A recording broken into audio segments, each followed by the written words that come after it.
तेलंगाना हुकूमत ने एक अहम फैसला करते हुए रिटायर्ड सरकारी मुलाजमीन के ज़ेरे इल्तिवा बकायाजात की अदायगी के लिए उजरा की तनख्वाहों में 50% कटौती का ऐलान किया है। ये फैसला वज़ीर आला रेवंत रेड्डी की सदारत में मुनअक़दा काबीनाई इजलास में किया गया है, जिसके तहत हुकूमत ने 100 दिन के अंदर पेंशन और दीगर वाजिबात की अदायगी का हदफ मुकर्रर किया है। हुकाम के मुताबिक एक खुसूसी सब कमेटी तश्कील दी जाएगी जो वसाइल की फराहमी, मुलाजमीन यूनियंस और पेंशन्स के साथ बातचीत करके अदायगी के अमल को तेज़ करेगी। इतलात व ताल्लुकात आमा के वज़ीर ने बताया कि यह फैसला रज़ाकाराना तौर पर लिया गया है और ज़रूरत पड़ने पर दीगर अवामी नुमाइंदे भी इसी तरह अपनी तनख्वाहों में कटौती कर सकते हैं।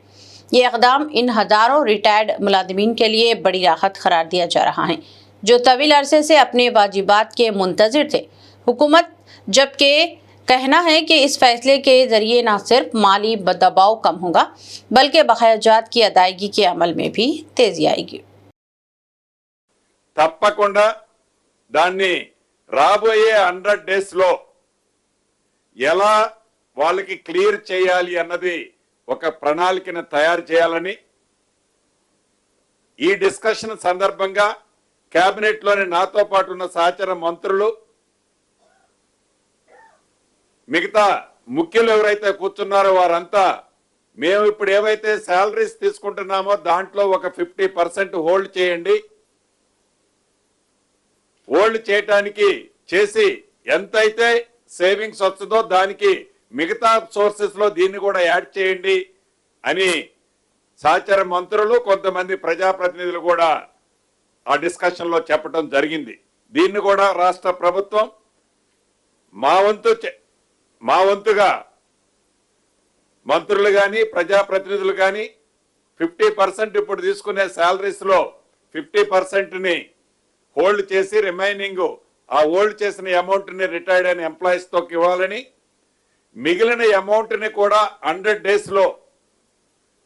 ఒక ప్రణాళికను తయారు చేయడం కోసం ఇదే resources revenue resources committee sub committee ఏదైతే ఉందో కేబినెట్ సబ్ కమిటీ గౌరవ ఉప ముఖ్యమంత్రి గారు భట్టి గారి ఆధ్వర్యంలోని కమిటీ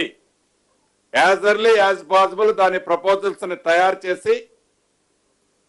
నెక్స్ట్ మంత్ 4th నాడు మళ్ళీ కేబినెట్ జరగబోతుంది।